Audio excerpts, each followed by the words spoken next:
On behalf of the Professional Baseball Strength and Conditioning Coaches Society, I'd like to welcome you to the PBS CCS podcast.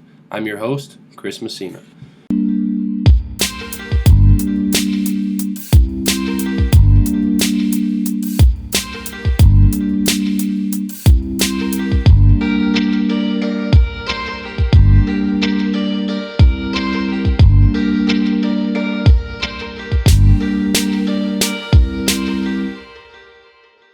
All right, everybody. I'm here with Henry Alec of the Los Angeles Angels organization. Henry, thanks for coming on, man. Appreciate your time. Tell the listeners about yourself, if you would, please. Yeah, so as you said, I'm Henry Alec. I'm with the Los Angeles Angels. This past season, I was at the AA affiliate, the Rocket City Trash Pandas. This is my third year with the Angels. I started in 2020, so technically second full year with the Angels. Third year in baseball. Started in 2018 with the Phillies. I was in Low A Lakewood up in New Jersey. I graduated TCU in Fort Worth. Obviously, big shout out to them right now, top 10. And after graduation, I started actually an internship with UCLA. Started my graduate program and worked at UCLA with some Olympic sports. I was with baseball, softball, water polo, kind of a handful of teams. And that was my first introduction to strength conditioning. And after that, you kind of fell in love and got addicted to it. So I finishing up my graduate work. I got a graduate coach spot at UT in Austin with Longhorns baseball and assisted with some other sports. Probably the coolest part about obviously with baseball, but I was also the head strength coach with the cheer and palm team. So like the dance team there, which was by far the hardest thing I think I've done in strength conditioning with 80 girls and 10 male cheerleaders. It's trying to run a room of that is unreal. So that was kind of a fun experience there. But then after UT, jumped in with the Phillies. So I've been in baseball since 2018.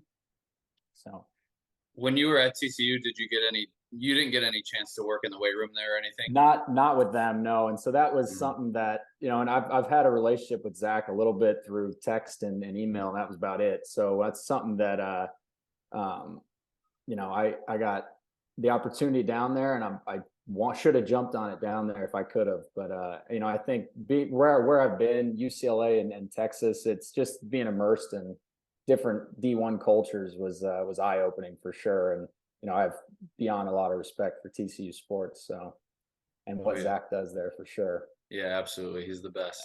Yeah, I got some of his players too. So that's made it even better. I got TCU Horned Frogs with me on my team and, getting to talk shop with them about Zach and his program. So that's been pretty cool.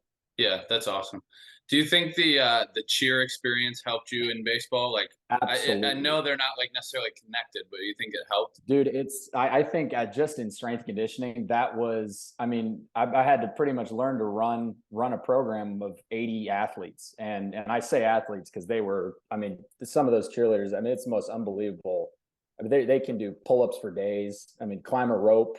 It was pretty unbelievable, the athleticism they had, and running a room of 80 athletes with that was eye-opening too, but learned a lot from it. And I had it was 2-3 times a week, so it was constant. Having to stay on top of everything, be organized for 80 athletes. So it was fun. I learned a lot from that, honestly. It was almost a break to go to baseball. It was like, okay, I can go to baseball now. Stop thinking as much.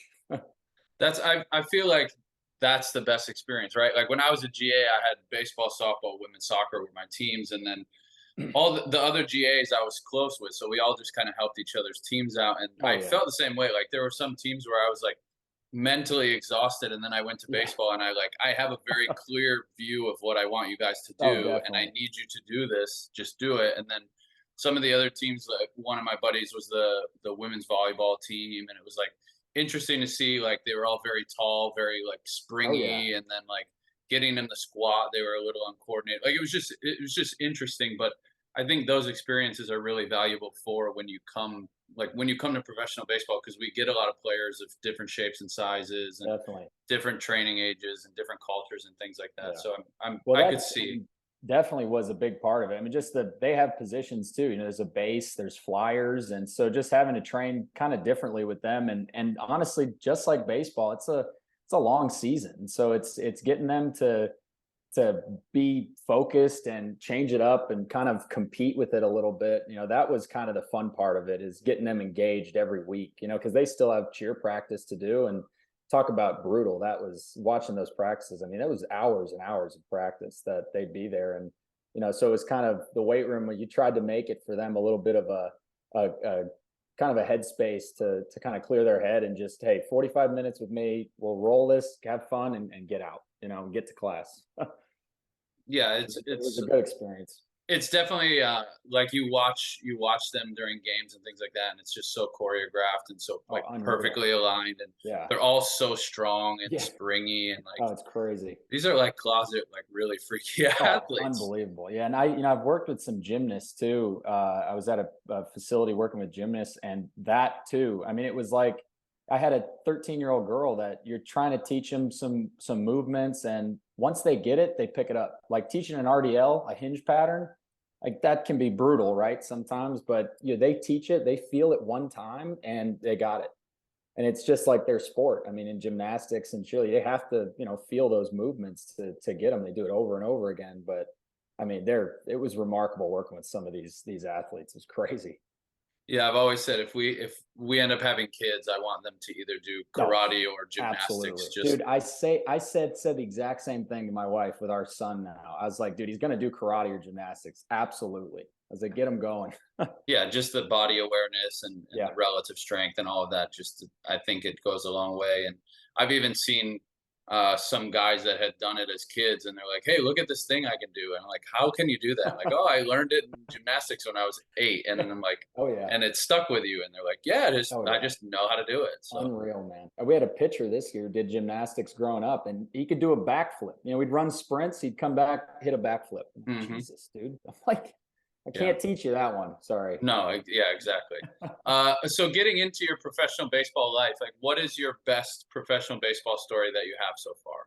Yeah, I kind of thought of two funny-ish ones here. My first year, I celebrated a walk-off kind of in a not so coach-like fashion. First year with the Phillies in Lakewood, again, new to pro baseball. I was first time in an affiliate. I was the youngest on the staff, and we had a walk-off win, and my ass just leaps over the railing, starts sprinting full speed to celebrate with the guys. And I look back at the dugout, and my entire staff is shaking hands, smiling, and it was a little eye-opening. Like, oh shit, I'm not a player anymore. Gotta suit it up a little bit.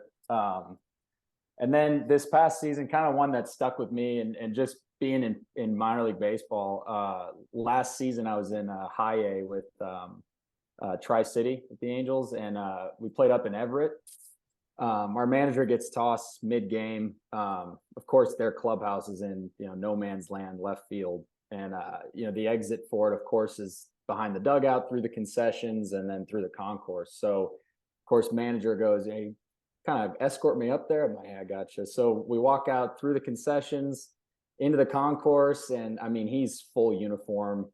I'm trying to escort him through fans. I'm hearing people chirping at us from all angles. I mean, the scene alone was it was unforgettable. That moment, just to me, it was kind of a laughable moment, and just showing you how many hats you have to wear sometimes. Yeah, there's definitely a lesson in that, and just we're Yeah. not just strength and conditioning Yeah. coaches, right? We're a lot of things, and the baseball staff tends to lean on us for things that definitely Oh don't yeah. fall within Yeah. our job description sometimes. But and the other lesson is like minor league clubhouses are never located Oh, in an ideal absolutely. place. Yeah, of course. That was great. I mean, I'm smelling pop. People are walking around with hot dogs and popcorn. I'm trying to like get through fans. It was an experience, man. Yeah, I can only imagine. Yeah. So, what do you believe in within strength and conditioning that others think you're crazy for believing? Yeah, I mean, I don't think it's necessarily anything crazy, but looking at the success, kind of, in my opinion, of a program or of strength conditioning, or what we consider a good program, I think it relies solely on the coach that's implementing it, or the coaches that are implementing it. If the preparation sucks for what we're giving, then the product's going to suck, right? So to me, it's establishing that environment, right? That creates consistency in training. It pushes high effort, attention to detail. I think if we as the coaches don't care about what we do, then obviously the athlete's not going to care. It's to me, that's creating that environment more than anything. I think you're buying that or building that buy-in and building that trust. I'm going to get more out of my athlete with that than I am with a crazy, put together program, detail specific, which is obviously important, but if they're not giving it with high effort or paying attention to detail to it, then I think it's, almost worthless in a sense. Yeah, I would agree. I think just building that quality environment for athletes to train. And again, sometimes, like you said, it's just a headspace to clear your head. Sometimes it's, more like difficult training sessions. Sometimes it's just mobility sessions. Sometimes it's, whatever the case may be, like having that environment set for them, and have it prepared and kind of, hey, this is what we're going through today. Have the music ready or whatever, like gets them in the door. And then the program itself, like getting the results that you're seeking for them, keeps them there, right? Or even like brings Absolutely. other people with them, right? Like if Yeah. they come And and then that's, no, go ahead. oh no, I was gonna say that's exactly, like, to me, it's you're prepared for them, right? You're organized for them. You're a step ahead, and then, like you said, it's sometimes creating consistency may be just establishing that, like, hey, here's the standard for our workouts for the week, and then, like you were saying, though, maybe a mobility day or implementing modified work days for guys that, recovery emphasis days that, hey, we're going to be in the weight room. We may not touch a lot of volume or touch a lot of intensity, but the standard was to come in and get work done this amount of days, or have this amount of days done, or this day I'm holding you accountable. You said on, you're done Saturdays mornings, you wanted to make sure you get stuff in. So it's keeping it, to me, it's like building that consistency is just as important with working with the guy, right? Like implementing recovery days, guys appreciate that. Implementing modified work days, guys appreciate that. And that, to me, even competitions, like getting guys to just be kind of have some fun in there, in my opinion, I'm building way more success. And I think, like you said there too, you're getting a little more effort. Guys are kind of seeing each other move and the music is blasting. It's creating that environment that's just going to keep building consistency, I think. Yeah, and that was what I was going to ask, was just to elaborate on, like, we talk about building like a quality environment. Like, is there anything else you're doing? You talk about like having a plan and having a music and understanding the goal for the day. Like, are there other things you're doing to help build that environment to get guys drawn into you? Yeah, I think, to me, it's something that our coordinator too now, we've kind of been talking about, and we did in the off season, was a lot of competition work too. And it may be something as simple as dumbbell holds at the end of a lift. I mean, just getting guys to compete a little bit, on a regular basis, I think within the weight room is just as important in season as it is in the off season. So that, like, and again, it was something as simple as that, something as simple as competition games that are minimal volume, minimal intensity, that guys can compete still in season and still have some fun with the work, right? They're not coming in and looking at their program. Okay, X this off, X this off. All right, I'm done. See ya. It's creating kind of this buy-in of let's have some fun in here and get our work done, and then get on with the day type of thing. And I think a lot of that was either building competitiveness with the weight room, making sure certain guys lifted together. That was something this season for me that I changed. It was seeing two infielders, that one was more of a veteran, one was kind of a little younger. When they lifted together, it was ideal. And so that, to me, was trying to push those things, right? Kind of, you don't have a lifting partner, but you have somebody that kind of pushes you in a sense. And that, to me, was big this year. And I've kind of found those groups and tried to get those guys to make sure they were on the same kind of schedule with their programs. Because in my opinion, you got a lot more out of them from it. Yeah, I would agree 100%. I mean, the thing is, like, all of these guys are inherently really competitive, right? So like, Of course, yeah. and it's not just the big things, right? Of course, it's on the field, and Yeah, anything, literally anything. And like the big rocks, like gym awares and bar speed, or like force plates, or like the big things they're going to compete at. But even the small things, like if you tell a guy to do a plank and the right guy walks in, he's going to try to outplank him. You know what I mean? Yeah. And to go off of your example of like the right guys lifting with each other. Like last year, I had a starter. I showed him some mobility stuff. He really likes it.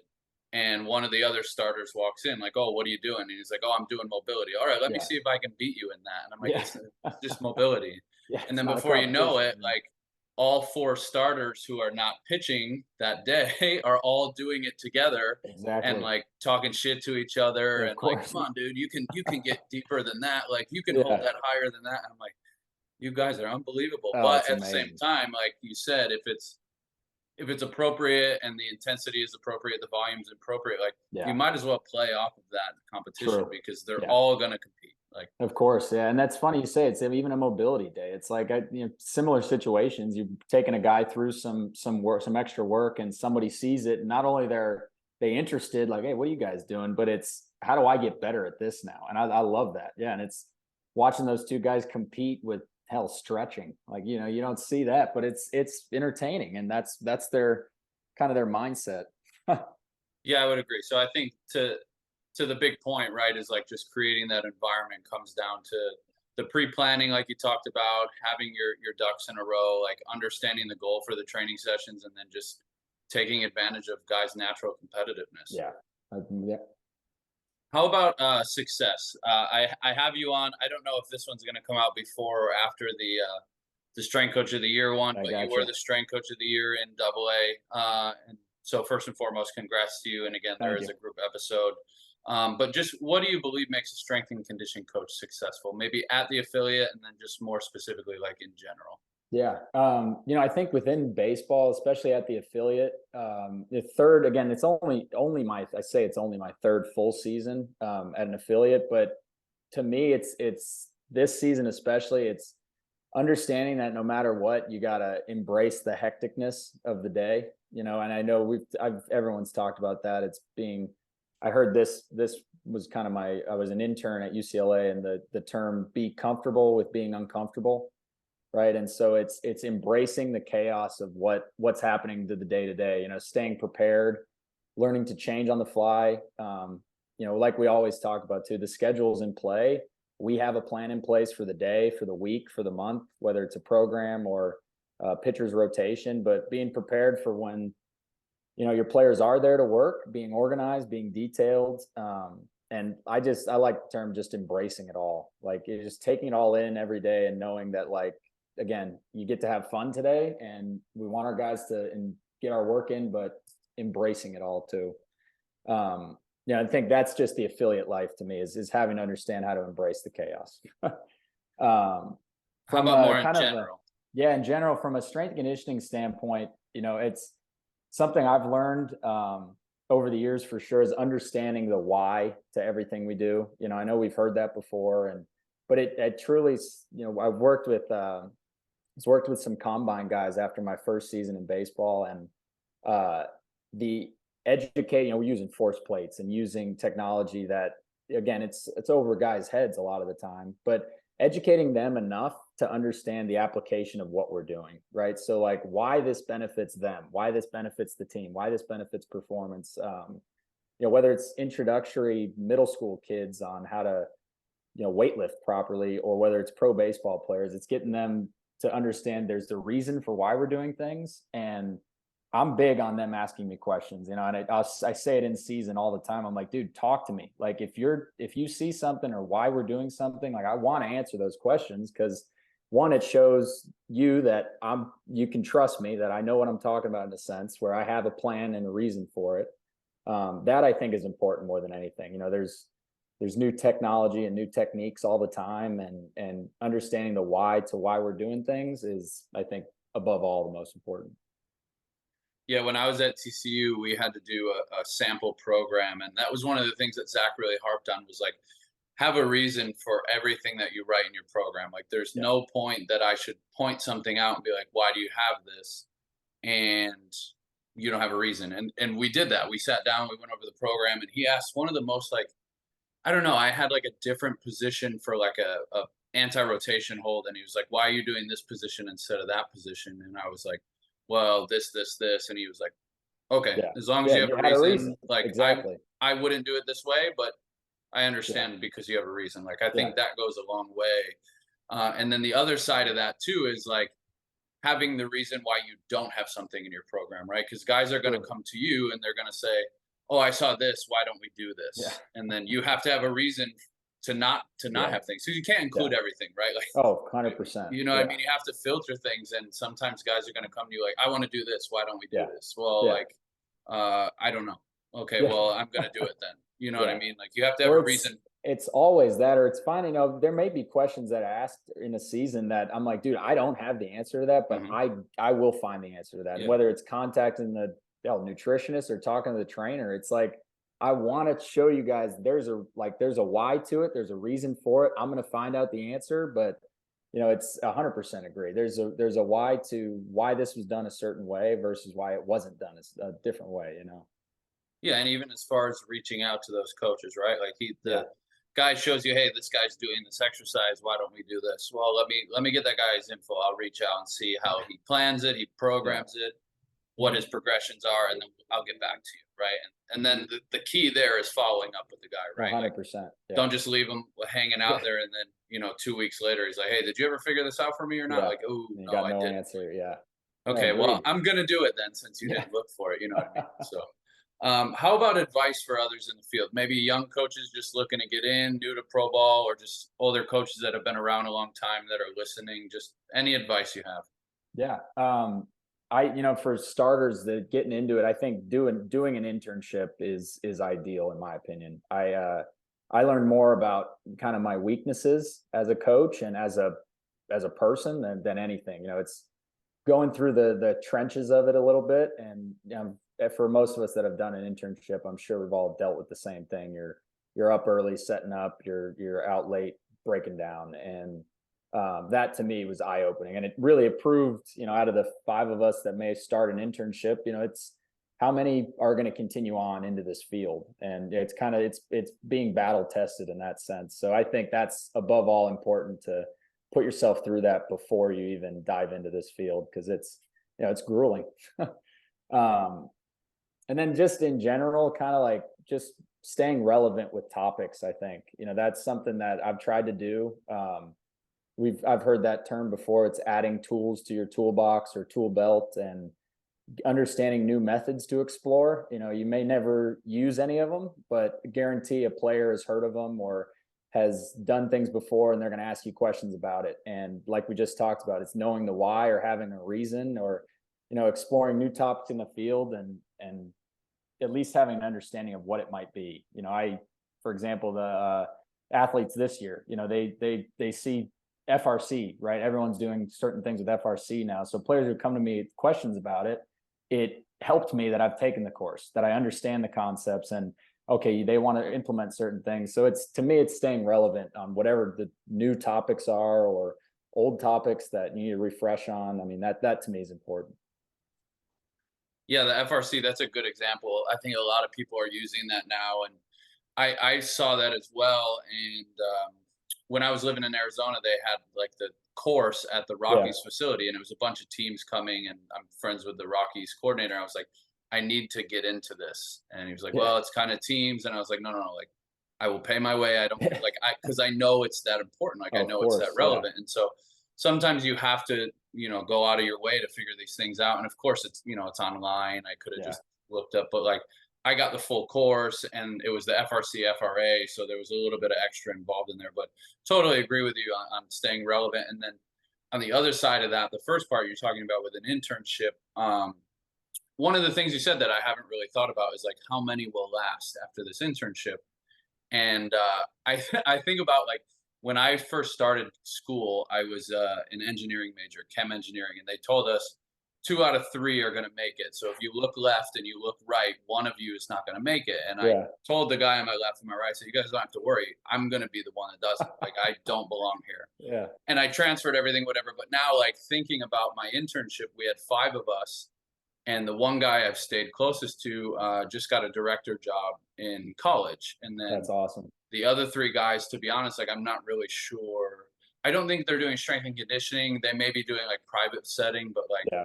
it's just thinking about like that group of 5. Like if every time there's a group of 5 to 10 interns, 2, 3, whatever, like not all of them are going to be strength coaches, and Sure. sometimes they lose the interest. Sometimes Yeah. there's just not enough jobs. Sometimes they go into private setting, they go to PT school, or they decide to be ATs or Yeah. anything, you know what I mean? But Yeah. it's just an interesting point that I had never really thought of.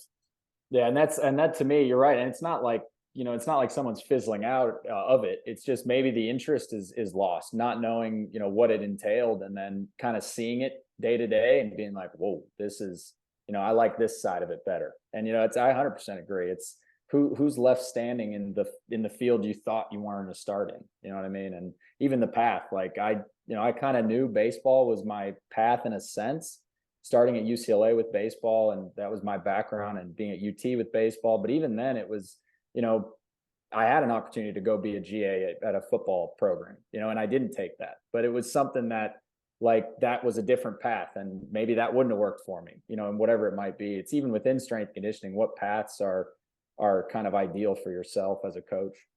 Yeah, I think that's a key point, right? Is like not all internships are created equally, right? And so you have to do some research instead of just signing on. And I've said this before, but I wanted to get into baseball, and I had an internship that I had accepted, and then TCU called, Zach called, and offered me an internship down there. And I was like, if I want to get into baseball, I have to work under this guy and I have to learn from him. So I had to call the other internship, like, hey, I can't commit to it. And, it's a shitty thing, but it worked out well for me. And they found other interns and everything. It's just understanding that the path that you want to take, like you probably need to find the appropriate internships. And, when I was GA in grad school at Salisbury, is this, Division III school, but we had an internship program, and we had a ton of interns, ton of volunteers. And it was like, we have to figure out what you want to do, and we have to try to get you placed where that's going to benefit you the most for your career, so that you don't lose interest, so to speak. Yeah. So and that's, dude, I 100% agree. It's even starting out. It's like guys who are in school, whether they're going the PT route or whether they're going to kind of dive into more I guess, different route of kinesiology. But I think it starts there too. It's like, asking that question in class. I remember a teacher asking that question in class, was like, how many of you are on the physical therapy route? And a ton of people raised their hand. And how many of you are, strength conditioning, whatever it might be? And it was 3 of us. It was like, okay, it's interesting. It's, it's finding that path, dude. It's intriguing. Yeah, 100%. That's how my grad program was. It was basically, applied physiology, and it was just 3 different paths. And like, there was a couple of us in strength and conditioning, a couple of us in like cardiac and pulmonary, and then like either PT, AT, whatever it was. Yeah. It's like, that was the path we were choosing. And then it's like, all right, from there, what steps do we have to make to make these goals like realistic for us? And even if you take all the right steps, things don't always fall in place. You do need a little bit of luck on your side too. But like, putting the odds at least semi in your favor by taking the right steps, I think does go a long way. Definitely. So let's go back to the other side of that. You're talking about staying relevant with topics and tools in the toolbox. Where are you going for continuing ed? Like, what books you're reading, seminars you're attending, podcasts you're listening to? Just where are you going for that? Yeah. I was thinking books, in terms of like kind of just leadership books, that's kind of been my thing. And I know a lot of us do read those, and I try and find ones that aren't as I don't know how to explain it the best way, a little more applicable to some of kind of our daily life. It's the Simon Sinek. I don't know if you've heard the Leaders Eat Last. I'm sure people have probably read that one, but for me, I laughed immediately when it said Leaders Eat Last, because I'm like, yeah, a lot of these coaches end up eating last at the affiliate anyway. So I'm like, that makes sense. But it talks about leadership and kind of a team focus, stories from the military to backgrounds in business. And so that, to me, I like those types of leadership books, because I can apply it within work and within kind of a daily life to me. With seminars and stuff, I've been working with NSCA as an advisory board in Texas, and so NSCA conferences have been like kind of part of my repertoire every year, whether it's doing the coaches conference or state clinics. Those can be beneficial just as much as they can be a time waster for us. If you go to those things and it's that you're trying to find the key to making everything better in your program, whatever, you might not find it. But there's always, I think, always great topics and discussions at those clinics. Getting a chance to talk to guys afterwards, and that to me, those are always great experiences to me. And then we're just talking about FRC. I think that one is right now beyond relevant for all of us as strength coaches, just because of how many players are diving into it and how many private sectors are implementing it, within their programs or as mobility for guys. So I think that, kind of looking at it, I'm like, that was one I really have to jump on, because I know I'm going to get questions for the next 3 years about it. So and then of course the PBS CCS podcast, listen to that too. Small shout out. I appreciate it though. No, the leaders eat last thing is funny, because when you're new to pro ball, sometimes you don't realize that you shouldn't crush the spread first, but it takes one time for you to be at the spread at the wrong time for a guy to be like, eating before the players, huh? Yeah. So then it almost becomes like I will eat last. Exactly. Yeah, you're forcing yourself to. Yeah, but those I really I've enjoyed that book so far. It's been just again a team focus, talking about the dynamic of a group, and again it's applicable too. It's if whether you're on a sports team or a business team, it's somebody's be selfish, then it's gonna kind of ruin the group in a sense, and to an extent, right? So it's been a good book to read so far. Yeah, and then to your other point about NSCA and just conferences, and just you mentioned that it's not always the topics that they present on. Sometimes it's just the side conversations that you have, and I that's why I always really enjoy winter meetings when we go. And the past couple of years, just being over Zoom, and virtual, it's just not the same. The presenters are always good and the topics are good and it's good learning, but just for me, the fun of it is just if I do a podcast with you and then we get to meet in person at winter meetings and talk shop, right? It's we just build on the connections that we're creating here. And sometimes, for me, I tell our staff, hey, just come hang with me and I'll introduce you to this guy or that guy or this girl or that girl, and just, come hang. Because the advantage for me is I get to talk to people on the podcast and, kind of start those relationships instead of just cold, straight up walking up to you at winter meetings, hey, Chris Messina, nice to meet you. And you're like, what are you doing, buddy? I mean, we kind of have this. So for me, the winter meetings and just conferences in general, I think that's the part that I really value the most, is just those side conversations. Or just, just talking shop outside of the hallway. You got 10-minute break to get water and go pee, and you're talking to somebody in the hall, and then it's oh, we got to go back in, you know what I mean? But for me, I think that's really the hidden value, or maybe the not so hidden value of the conferences. Oh, definitely. Yeah. I couldn't agree. My first year with the Phillies, we actually, as a staff, went to the coaches conference in Charlotte, and that experience alone, it was I hadn't met the staff really, and so just being immersed in that environment with them, and meeting coaches that I'm getting introduced to because my staff member knows them, and so it was. That to me, the networking on it there is awesome. And I've tried my best to stay in touch with people that I've met there, and even just asking simple questions and, shooting ideas back and forth, I think is more beneficial than we know. Yeah, I agree 100%. Let's do this lightning round, and then I'll get you out of here. And love it. I don't want to keep you too long from All dad good. time. So 4 questions, as long or as short of answers as you want. First question, who is your biggest influence in the field of strength and conditioning? Yeah, does Jeff Fish. He's a veteran NFL strength coach that I worked with at a performance facility in Frisco, Texas, after my first year with the Phillies.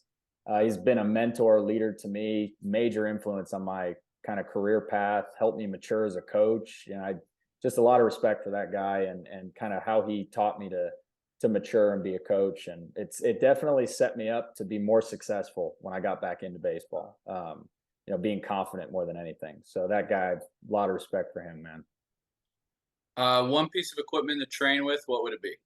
It's kettlebells or bands, I'd say. Probably bands, easier to transfer and take with you. So, yeah, especially in the minor leagues, right? Oh, in the trunks. Oh, yeah. What is your biggest accomplishment professionally and or personally? Yeah, so I mean, personally, it has to be now being a husband and now a father. that's pretty cool personal accomplishment. And then just, this past year, being named the strength conditioning coach of the year was a cool one for me, and kind of my professional personal one as well. So Last one, any career other than strength and conditioning, what would you choose? yeah, stand-up comedian probably. Really? I'll have to learn some jokes, but absolutely would choose that.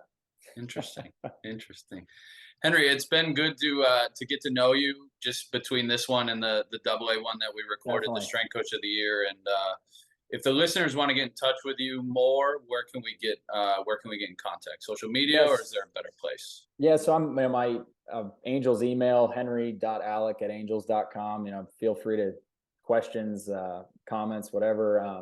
I'm on Instagram too. I post pretty much baby photos now and some training stuff. So I try to have fun with that in season too, get guys to do cool stuff and watch it. but whatever my handle is on that. Yeah. Oh yeah, dad mode. Yeah. Well, Henry, I appreciate it, and enjoy the Arizona sun, and enjoy your newborn, and we'll definitely talk soon. Appreciate it, Chris. Thanks. All right, everybody, that's going to conclude this episode with Henry. I hope you enjoyed this one. Having won Strength Coach of the Year in AA, it was good to hear about his experiences working with different teams and doing different internships that ultimately helped him find success in professional baseball. And for him to be able to share those stories with us, I think was really valuable. 3 things that I took from Henry in this episode: create an environment that promotes consistency, intensity of training, and attention to detail. Explain your standards and hold your players accountable to them, and educate players to help them understand the why of what we are trying to implement. With that being said, I hope you enjoyed this episode, and we'll talk to you again on the next one.